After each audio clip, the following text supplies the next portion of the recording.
আপনাকে কেউ একটু গালি দিয়েছে, কেউ আপনাকে গালি দিয়েছে, বকা দিয়েছে, আপনি তাকে ক্ষমা করে দিয়েছেন। You have forgiven but you have not forgotten. আপনি ভুলে যাননি, কিন্তু কি করেছেন? ক্ষমা করে দিয়েছেন, বলেছেন যে ক্ষমা করে দিয়েছি। বোনেরা বিশেষ করে অনেক বেশি, তাদের ব্রেন হচ্ছে অসাধারণ সার। ভাইয়ারা যদি ধরেন 30 বছর আগে কোনোদিন একটা ভুল করেছে, মাফ করে দিয়েছেন, 30 বছর পরে বলবো ওই 30 বছর আগে তোমাকে ক্ষমা করে দিয়ে আমি ভুল করছিলাম। মাফ করে দিয়েছেন but they have not forgotten, তারা বলে যাননি, এটা তাদের মাথায় এটা আছে। আপনাকে কেউ হতে পারে ধরুন অনেকবার আপনাকে কষ্ট দিয়েছে এবং আপনার সামনে এসে, রাসূল ইসলামের জীবন এরকম ঘটেছে। আপনি জানেন হিন্দা রাদিয়াল্লাহু তাআলা আনহা যখন ইসলাম গ্রহণ করলেন, রাসূলুল্লাহ সাল্লাল্লাহু আলাইহি ওয়াসাল্লাম অথবা ওয়াহশী যখন ইসলাম গ্রহণ করেছিলেন, রাসূলুল্লাহ সাল্লাল্লাহু আলাইহি ওয়াসাল্লাম তাদেরকে ক্ষমা করে দিয়েছেন, কিন্তু তার অন্তরে একটু কষ্ট ছিল, এরা আমার চাচার সাথে কি আচরণটাই না করবে। একজন চাচাকে হত্যা করেছে ওয়াহশী, আর হিন্দা তার কলিজা কেটে তারপর ওটাকে চাবিয়েছে, এবং রাসূলুল্লাহ বলেছেন আপনারা একটু আমার সামনে একটু কম আসবেন, আসলে আমার চাচার কথাটা আমার মনে পড়ে যায়, কষ্টের কথা। তো মানুষের অন্তরে কিছু জিনিস থাকে এরকম, কোনো একটা সময় হয়তো আপনার মনে পড়ে যায়। কেউ হয়তো ধরুন আপনার মনে নাই ওই লোকটা কি করেছে, কিন্তু হঠাৎ করে থাকলে ও উনি আমাকে ওই রকম কষ্ট দিয়েছিলেন কোনো একটা সময়, কোনো একটা জায়গায় এরকম কিছু একটা জিনিস থেকে যায়। ফলে আপনি কোনো একটা মানুষের হয়তো বা ক্ষমা করে দিয়েছেন, কিন্তু আপনি তার সাথে ফ্রি না, মানে আগের মতো করে আপনি একটু ধরেন একটু হালকা খোঁচানি লেগেছে, আগের মতো করে অত সুন্দর করে আর কথা বলতে পারছেন না, একটু তাকাতে পারছেন না, আগের মতো আর একসাথে হাসতে পারছেন না, খেলতে পারছেন না। কত একটা জায়গায় কি হয়েছে, একটু রিফট তৈরি হয়ে গেছে, কত একটা জায়গায় একটু হালকা একটু ক্ষত এখনো আছে। ওই ক্ষতটির কথা মনে পড়ে, আপনার এখন খুবই ভালো জীবন যাপন করছেন, কিন্তু ওই ক্ষতের কথা মনে পড়ে মাঝে মাঝে আপনার কান্না চলে আসে। আমার কিন্তু ওইরকম একটা কষ্টের সময় আমার ছিল, ওরকম একটা কষ্ট উনি আমাকে দিয়েছেন, এটা মনে পড়ে। এগুলো কখনো কখনো আপনাকে একটু ডিস্টার্ব করে, আপনি খুবই হ্যাপি মোমেন্টে আছেন, কিন্তু হঠাৎ করে ওটা আপনার মনে পড়ে গেল, আপনার একটু খারাপ লাগলো। এরকম পরিস্থিতি তৈরি হয়, কলিগদের সাথে এটা তৈরি হয়, বিজনেস পার্টনারদের সাথে তৈরি হয়, স্বামী স্ত্রীর সাথে তৈরি হয়, বাবা মার সাথে তৈরি হয়, বন্ধু বান্ধবদের সাথে তৈরি হয়, ভাই বোনদের সাথে তৈরি হয়, এভরিহোয়ার এগুলো তৈরি হয়। মানুষ, হিউম্যান বিংস আর উইক, মানুষ সব কিছু বলে যেতে পারে না, সব কিছু ক্ষমা করে দিতে পারে না। অ্যাবসলিউট ক্ষমা এটা মানুষের পক্ষে সম্ভব না। ফলে মানুষের অন্তরে এরকম গ্রাজ মানুষের অন্তরে থাকে, কোথাও লুপ্ত মানে লুকায়িত, সুপ্ত কোথাও ধরুন এরকম কিছু কষ্টের জিনিস, পেইন অথবা ফিলিংস, এটা কখনো কখনো থেকে যায়। কিন্তু জান্নাতে যখন যাবে, আল্লাহ সুবহানাহু বললেন ওয়ানাযা'না মা ফি সুদুরিহিম মিন গিল, এই যে সামান্য একটু ধরেন একটু চুলকানি, কারণ এখানে ওই যে আমি বললাম যে বর্ম আপনি পড়েছেন, অথবা ধরুন আপনার নেককে প্রোটেক্ট করার জন্য এক ধরনের আলাদা আরেক ধরনের আপনি এখানে একটা প্রোটেক্টিভ কোনো একটা জিনিস আপনি পড়েছেন, এটা কমপক্ষে একটু চুলকানি তৈরি করেছে, হালকা একটু ইচিং তৈরি করেছে এখানে, অথবা এখানে ঘাম হওয়ার কারণে ইচিং তৈরি হয়েছে, অথবা সামান্য একটু আঁচল লেগেছে এটা পড়ার সময়, অথবা একটু গরম লেগেছে, এরকম বিভিন্ন কারণে যে হালকা ইচিং তৈরি হয়, এই ইচিংটা পর্যন্ত আল্লাহ সুবহানাহু ওয়া তাআলা জান্নাতে যারা যাবে তাদের অন্তর থেকে তুলে নেবেন। এতটুকু পর্যন্ত থাকবে না। You will never remember that this man has hurt me in the worldly life, or he has cheated me, তিনি আমাকে চিট করেছেন অথবা তিনি আমাকে হার্ট করেছেন, এটা জান্নাতে থাকবে না। তার মানে এটা মানুষের অন্তরে থাকে, কারণ আল্লাহ তাআলা কেন বললেন যে আমি এটা তুলে ফেলে দেব, এটা কেন বলেন? তার মানে এটা ন্যাচারাল, মানুষের অন্তরে এটা থাকতে পারে, এটা আল্লাহ সুবহানাহু ওয়া তাআলা তুলে ফেলে দেবেন। এবং 3 নম্বর কি, ইখওয়ানান, they will be like brothers over there, তারা সেখানে ব্রাদারলি থাকবে, ব্রাদারলি, তারা ভাইয়ের মতো থাকবে। এবং এই ভাই ফাসবাহতুম বিনিআমাতিহি ইখওয়ানা, তোমরা আল্লাহ তাআলার অনুগ্রহের কারণে তোমরা ভাইয়ে পরিণত হয়েছে। এই ব্রাদারলি অর সিস্টারলি, ব্রাদারলি এটা টার্ম, অর সিস্টারলি, সেখানে তারা থাকবে জান্নাতে। সেখানে এরকম না যে তমকে ওই বংশের, তমকে নিচু বংশের, তমকে উঁচু বংশের, উনি আমার শত্রু গোত্রের, ওনার কোয়ালিটি আমার চেয়ে একটু কম ছিল, ওনার সম্পদ আমার চেয়ে একটু কম ছিল, ওনার ডিগনিটি ডেজিগনেশন আমার চেয়ে একটু লোয়ার ছিল, ওনার এডুকেশন আমার চেয়ে একটু কম ছিল, উনি এত পশ লাইফ লিড করতে পারতেন না, উনি অতটা স্মার্ট ছিলেন না, ওনার ল্যাঙ্গুয়েজ ভাষার ব্যবহার খারাপ ছিল, ইত্যকার এমন কোনো there will be no differentiation and distinction on the basis of their মানে দুনিয়াবি যে তাদের বিভিন্ন মানে পসেশন অথবা প্রপার্টি এগুলোর উপর ভিত্তি করে কোনো কিছু হবে না, বরং সেখানে একটা ডিফারেন্ট একটা জায়গা, একটা ভেরি ফ্রেন্ডলি ব্রাদারলি এনভায়রনমেন্ট সেখানে থাকবে। এবং কি আলা সুরুরিন মুতাকাবিলিন, আলা সুরুরিন, তারা কিসে থাকবে? খাটের উপরে কেমন? মুতাকাবিলিন, ফেস টু ফেস, একজন আরেকজনের দিকে তাকিয়ে থাকবে, একজন আরেকজনের দিকে তাকিয়ে থাকবে। তাকিয়ে থাকে যান। আমি যেমন বলি, your family life is falling if you can't look at your wife or at your husband for 1-2 minutes. আপনি আপনার স্বামীর দিকে এরকম কেন তাকিয়ে আছে? ভেবে কি খায়া ফেলবে নাকি? না, I love you, I want to look at you, আমি তোমার দিকে তাকাতে চাই কারণ আমি তোমাকে ভালোবাসি। এই কথা তো আর এখন আর নাই। তাকে আছে কেন? মনে হয় খেয়ে ফেলবে এরকম একটা ভাব, তাই না? সবার অবস্থা এরকম, ফ্যামিলিগুলো এখন বিধ্বস্ত অবস্থা। তো family life is falling if you can not continue looking at your wife or your husband for a few minutes. কিন্তু সেখানে কি হবে? এরকম লম্বা সময় জুড়ে তারা গল্প করবে। এখানে দুনিয়ার জীবনে হাসাহাসি করলে অনেক বেশি, লা তুকসির দাহিক ফাইন্না কাসরাতাদ দাহিকি তুমিতুল কুলুব, রাসূল সাল্লাল্লাহু আলাইহি ওয়াসাল্লাম বলেছেন, তুমি বেশি বেশি হাসবে না, যত বেশি হাসবে তত অন্তর মরে যাবে। ফালিয়াদহাকু কালিলাও ওয়ালিয়াবকু কাসীরা, তার জন্য বেশি কাঁদে কম হাসে দুনিয়ার জীবনে। কিন্তু জান্নাত পুরোপুরি হাসির জায়গা, ওখানে কোনো কাঁদা নেই, কেবল হাসবে। কি কারণে হাসবে তাও হয়তো লোকেরা জানবে না, বাট দে উইল বি লাফিং লাফিং এন্ড লাফিং এন্ড লাফিং, তারা কেবল হাসতেই থাকবে। সেটা এরকম একটা জায়গা। এবং আলা সুরুরিন মুতাকাবিলিন, এরপরে তো অন্যান্য কথা আল্লাহ সুবহানাহু ওয়া তাআলা বললেন। আমরা দুনিয়ার জীবনে বলুন তো, কখন আমরা বিভিন্ন জায়গায় একটু কোথায় একটু পার্কে যাই অথবা একটু পানি, যেমন ওয়াটারফল, আপনারা জানেন, বিভিন্নরা এটা ভালো বলতে পারবেন। বাসায় কি করেছেন? একটু ঝর্ণার ব্যবস্থা করেছেন। কেন? কারণ যে স্বামীর সাথে যখন মন মেজাজ খারাপ হয় তখন ওইখানে গিয়ে একটু বসে থাকে, তাই না? টয়লেটে কেন আজকে বেশি থাকলেন? ওইখানে অনেকক্ষণ শাওয়ার নিয়েছেন, ঘুম, কারণ আজকে ওনার সাথে মেজাজ খারাপ ছিল। ভাইয়াদের চরিত্র তো আরেকটু ভিন্ন দিকে খারাপ।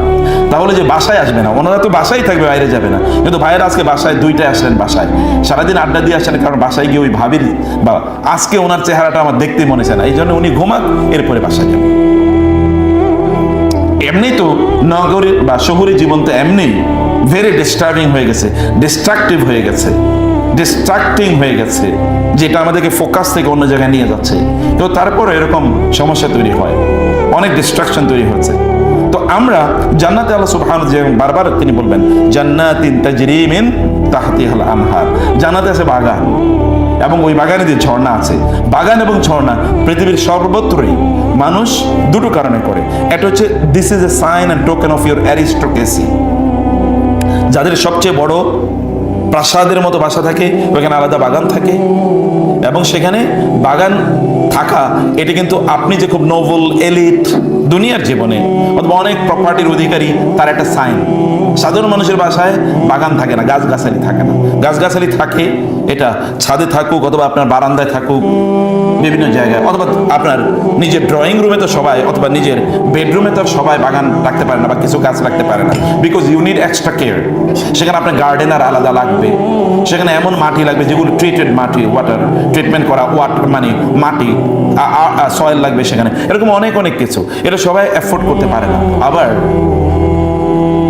আপনি যদি আরেকটু বড় হয় তাহলে তার বড় অনেক বাংলো আছে, সেখানে এখানে এই ফুল, ওইখানে ওই ফল, বিভিন্ন ধরনের জিনিস তৈরি করা আছে, এবং আলাদা লোক ডেজিগনেটেড পিপল আছে। এটা সাধারণত দুনিয়ার জীবনে এরকম। এবং দুনিয়ার জীবনে ফোয়ারা, কাদের বাসায় ফোয়ারা থাকে? কারা ঝর্ণা বাসায় থাকে? ঠিক আপনি যে রাজা বাদশাদের আগের যুগে জমিদারদের কথা দেখবেন, তারা দেখবেন তাদের বাসার সামনে একটা ছোট্ট পুকুর, সেরকম তারা রাখতো। অথবা তাদের কি থাকে? ঝর্ণা থাকে, ওইখানে ওয়াটারফল, এখানে পানি, এখন তো আর্টিফিশিয়াল ওয়াটারফল এর ব্যবস্থা আছে, এরকম বিভিন্ন থাকতো। আল্লাহ তাআলা বলে জান্নাতের এগুলো হচ্ছে কি? এগুলো হচ্ছে জান্নাতের ইনএভিটেবল, মানে জান্নাতের প্রপার্টিস, যেগুলোতে থাকবেই। এগুলো কোনো কখনোই জান্নাতে এগুলোর আলোচনা হইলেই জান্নাতে এগুলো আছে। তার মানে হচ্ছে আপনি দুনিয়ার জীবনে ওইখানে একটু রেস্ট নেওয়ার জন্য, অথবা দুনিয়ার জীবনে মনটা একটু খারাপ ওইখানে ইয়ে করার জন্য আপনি যাচ্ছেন, কিন্তু আখিরাতে জান্নাতে কিন্তু এই জন্য নয়। জান্নাতে ওইখানে যাবেন ফর এনজয়মেন্ট, ওখানে আপনি যাবেন ওটা এমনি ভর্তি। অথবা ওইখানে গেলে, ওইখানে থাকলে আপনার এমনিতে প্রশান্তি তৈরি হবে, এমনিতে প্রশান্তির জায়গা। ফিহা মা তাশতাহিল আয়ুন মা তাশতাহিল আনফুস ওয়া তালাজ্জুল আয়ুন। আপনার চোখ যা কিছু আছে দেখলে আপনাকে এমনি তো মন ভরবেই, আপনার চোখও শান্তি দিয়ে পূর্ণ হয়ে যাবে। এমনি আমাদেরকে বলা হয় আমরা শহুরে জীবনে আমাদের চোখগুলো কাঠখোট্টা হয়ে গেছে, এটা কারণ আমরা we can't look at the greeneries, এবং এই কারণে বলা হয় মাঝে মাঝে একটু গ্রিন জায়গায় গিয়ে একটু তাকানো, তাহলে আমাদের চোখের শুভ্রতাও তৈরি হবে, অথবা চোখগুলো একটু ভালো হবে এরকম। তো জান্নাতে এগুলো ভর্তি। এবং সর্বশেষ হচ্ছে ওহুম ফিহা খালিদুন, তার সেখানে চিরস্থায়ী থাকবে। মানে এইরকম সুখ তার জীবনে কখনো তার কাছ থেকে চলে যাবে এরকম কোনো ভয় বা এরকম কোনো আতঙ্কই নাই। এইরকম একটা জান্নাত যদি আমরা আমাদের জন্য লক্ষ্য স্থির করতে চাই, অথবা আমরা সেখানে আমাদের পরিবার নিয়ে থাকবো যেখানে কোনো ইচিং থাকবে না, ওই যে মাফি সুদুরিহিম মিন গিল্লিন, যেখানে ইচিং থাকবে না, যেখানে আমরা সবাই যতটুকু শান্তি চিন্তা করা যায় না তার চেয়েও কোটি কোটি কোটি কোটি গুণ বেশি শান্তি বা প্রশান্তির মধ্যে লোকেরা থাকবে, সেরকম একটা জায়গায় যদি আপনি, আপনার সন্তান এবং আপনার স্বামী অথবা আপনার পরিবার, আপনার স্ত্রী তাদেরকে নিয়ে থাকতে চান, তাহলে কি করতে হবে? তাহলে that is actually the focus of my today's discussion. আমি কেবল ওই জায়গাটিতে আপনাদেরকে আজকে কয়েকটি বিষয়ে দৃষ্টি আকর্ষণ করতে চাই। এক নম্বরে যে বিষয়টি আমি আপনাদেরকে বলবো, বাচ্চাদের বিষয়ে বিশেষ করে বাচ্চাদেরকে যদি চান, প্রিয় বোনেরা, বাচ্চাদের ব্যাপারে আপনাদের এক নম্বর যেটা করা দরকার তা হলো যে ওকে আপনি কি করতে চান, কি বানাতে চান, তার টার্গেট আপনি ফিক্স করুন। কারণ মানুষের বাচ্চারা এরা অন্যান্য প্রাণীগুলোর বাচ্চার মতো না। অন্যান্য প্রাণী দেখবেন বাচ্চা জন্ম দেওয়ার পর এরপরে তার টেক কেয়ার করা লাগে না। আচ্ছা, অন্যান্য বাচ্চা গরু ছাগলের কোনোদিন দেখেছেন যে গরু ছাগলের বাচ্চা জন্ম নেওয়ার পর এরপরে সে কাঁদতেছে খেতে পারছে না এবং তখন কেউ তাকে করে করে নিয়ে এসে তারপরে খাওয়ায়? এটা আপনি কোনোদিন দেখবেন না। জন্মের পরে তার মায়ের দুধ সে খাওয়া শুরু করেছে, জন্মের পরে, ন্যাচারাল, কারণ ওর তারবিয়ার প্রয়োজন হয় না। কিন্তু মানুষের বাচ্চারা জন্ম হওয়ার পর তাকে ক্লিন আপ করতে হয়, তাকে খাবারটা দিয়ে দিতে হয়, তাকে ধরে রাখতে হয় খাবারের জন্য। ওর ক্ষুধা লাগলে কাঁদে, তখন কেউ একজন দৌড়ে আসতে হয়। এবং এটা 1-2 বছর না, এটা একটা লম্বা সময় জুড়ে তাকে করা লাগে, তার টেক কেয়ার করা লাগে। ফলে তারবিয়া মানুষের বাচ্চাদের জন্য তারবিয়া ইজ ভেরি ইম্পর্টেন্ট। এবং এই তারবিয়াটির লক্ষ্য কি, আপনি কেন করছেন, আপনি কেন তাকে খাওয়াচ্ছেন, আপনি কেন তাকে পান করাচ্ছেন, এই জায়গাটিতে আমাদের সিদ্ধান্ত নিয়ে আমাদেরকে কাজটি করতে হবে। কারণ আমি প্রথমত যে নাসিহাটি আপনাদেরকে করব যে বাচ্চাদের জন্য জীবনের টার্গেট, লক্ষ্য নির্ধারণ করুন, যেন এখন থেকে সে লক্ষ্য পানে আপনি তাদেরকে পরিচালনা করতে পারেন। ব্রাদার্সরা শুনুন ভালো করে, প্লিজ বোনেরা ভালো করে শুনুন। আপনি জানেন তো এক লোক একটা ঘোড়ার একটা হাতির পাশে দিয়ে যাচ্ছিল, বিশাল বড় হাতি। তো হাতির একটা ছোট্ট একটা গাছের সাথে বেঁধে রেখেছে, কিন্তু হাতি যাচ্ছে না। তো উনি যিনি যাচ্ছিলেন তিনি ওই হাতির মালিকের জিজ্ঞেস করলেন, ভাই এত বিশাল হাতি ছোট্ট চিকন গাছের সাথে তুমি বেঁধে রেখেছো, এর তো টানের আগে গাছ উঠে যাবো, হাতি তো যে কোনো সময় এখান থেকে পালিয়ে যেতে পারে।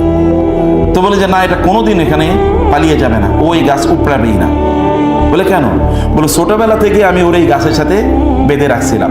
ছোটবেলায় যেহেতু ও গাছটা তুলতে পারে না, উপড়াতে পারে নাই, ওর কাছে বদ্ধমূলিক ধারণা হয়ে গেছে যে এই গাছ তার পক্ষে উপড়ানো সম্ভব না। এখন আর সেই গাছটা উপড়াতে পারে নাই। The environment you are giving to your children, এটা তার মধ্যে এক ধরনের বিশ্বাস, তার মধ্যে বা আত্মবিশ্বাস অথবা লেক অফ আত্মবিশ্বাস তার মধ্যে তৈরি করে। আপনি তাকে কোন টার্গেটে আপনি তাকে বড় করছেন, কিভাবে তাকে বড় করছেন, ইট নিডস তারবিয়া। তারবিয়া মানে হচ্ছে ওয়াটারিং, এটা আপনি জানেন। তারবিয়া মানে হচ্ছে তাকে পানি দেয়া, তাকে পানি দেয়া। পানি ছাড়া তো আর কিছুই বাঁচানো যায় না। Water doesn't mean or necessarily it doesn't mean water. Water মানে কেবল ওয়াটার না, ওয়াটার মানে ওয়াটারিং। তার যা যা কিছু প্রয়োজন তাকে সেই জিনিসগুলো তাকে প্রদান করে। কারণ সন্তানদের জন্য, আমি সন্তানের আলোচনা আগে করি, পরে আমাদের ফ্যামিলি লাইফ নিয়ে আমরা কথা বলবো। যেহেতু আমরা প্যারেন্টস তারবিয়া বলতে আমরা বলছি প্যারেন্টসরা কিভাবে সন্তানদেরকে ওয়াটারিং করবেন সেই জিনিস। এক নম্বরে আমরা যে কথাটি বলবো প্রিয় বোনেরা এবং ভাইয়েরা, আপনাদের সন্তানদের এক নম্বর জিনিস তারবিয়াতুল আকাদিয়া। তাদের এক নম্বর যে জিনিসটি আপনাদের করতে হবে তা হলো তাদের বিল্ডিং দেয়ার ফেইথ, আকীদা, তাদের বিশ্বাস, এটা আগে নির্মাণ করেন। তাদের আকীদা আগে নির্মাণ করেন, তাদের বিশ্বাস, তাদের ঈমান, এটা আগে ঠিক করেন। ঈমান ঠিক করা আমাদের জন্য জরুরি। রাসূলুল্লাহ সাল্লাল্লাহু আলাইহি ওয়াসাল্লাম বাচ্চাদেরকে আল্লাহর সাথে পরিচয় করিয়ে দিতেন। ইয়া গোলাম, হে বাচ্চা, সাম্মিল্লাহ, আল্লাহর নাম নাও। ইয়া গোলাম ইন্নী উআল্লিমুকা বিকালিমাতিন ইহফাজিল্লাহ ইয়াহফাজুক ইহফাজিল্লাহ তাজিদুহু তুজাহাক। ইজা ইসতাআনতা ফাস্তাইন বিল্লাহ ওয়াস্তাইন বিল্লাহি ওয়ালা তা'জাজ। বারবার আপনি দেখবেন হাদিসে বক্তব্যগুলো এরকমই এসছে। রাসূলুল্লাহ সাল্লাল্লাহু আলাইহি সাল্লাম বাচ্চাদেরকে তিনি কি শিখিয়েছেন? বাচ্চাদেরকে, ছোট বাচ্চাদেরকে, ইয়া গোলাম, হে বাচ্চা, হে প্রিয় বৎস, তুমি এটা করো, তুমি আল্লাহর নাম স্মরণ করো, তুমি আল্লাহর কাছে চাও, তুমি আল্লাহর প্রতি তোমার যে দায়িত্ব আছে এটাকে রক্ষা করো, আল্লাহ তোমাকে রক্ষা করবেন। আল্লাহর সাথে বারবার তাদের মুখে তাদের আমরা বাচ্চা জন্ম হলে আমাদের এই দেশে ট্রেডিশন এটা আছে, যদি এটা না করলেও কোনো সমস্যা নাই, যে তাদের কি কানে কি করা, আজান দেয়া। এটা কেন দিচ্ছি? ওয়াই? কারণ তারা এখানে এসে থেকে তারা আল্লাহ সুবহানাহু ওয়া তাআলার কাছ থেকে এসে এতদিন পর্যন্ত তারা আল্লাহর সাথেই তারা কি ছিল? কানেক্টেড ছিল। কেউ তাদেরকে, কারণ পেটে থাকতে তো আর কেউ তাকে ওয়াসওয়াসা দিতে পারেনি অথবা ভিন্ন পথে নিতে পারেনি। They are under the direct custody of Allah সুবহানাহু ওয়া তাআলা। কিন্তু এখন তারা আমাদের কাস্টোডিতে চলে এসছে কিছুটা। সেই জায়গায় আমরা যদি তাদেরকে আল্লাহর সাথে পরিচয় না করিয়ে দিই, তাহলে শয়তান is there with his mission. শয়তান তাকে আল্লাহর কাজ ভুলিয়ে দেবে। আল্লাহ সুবহানাহু বলেছেন ফাআনসাহু শাইতানু যিকরা রাব, যে তার শয়তান তাকে ভুলিয়ে দিয়েছে। ওমা আনসানিহু ইল্লা শাইতানু আন আযকুরা, শয়তান আমাকে কথা ভুলিয়ে দিয়েছে। শয়তানের কাজ হচ্ছে মানুষকে ভুলিয়ে দেয়। কি ভুলিয়ে দেয়? আল্লাহ সুবহানাহু ওয়া তাআলাকে ভুলিয়ে দেয়। কামা নাসিতুম লিকা ইয়াউমিকুম হাযা ওয়া কাযালিকা আল-ইয়াওমা তুনসা। বারবার আল্লাহ তাআলা বলেছেন আপনি ওদেরকে আল্লাহ তাআলার নাম আজকে স্মরণ করিয়ে দেবেন না, tomorrow they will forget you. আজ আপনি তাদেরকে আল্লাহর নাম স্মরণ না করে দিলে আগামীকাল ওরা আপনাকে ভুলে যাবে। এটা মানুষের ন্যাচার।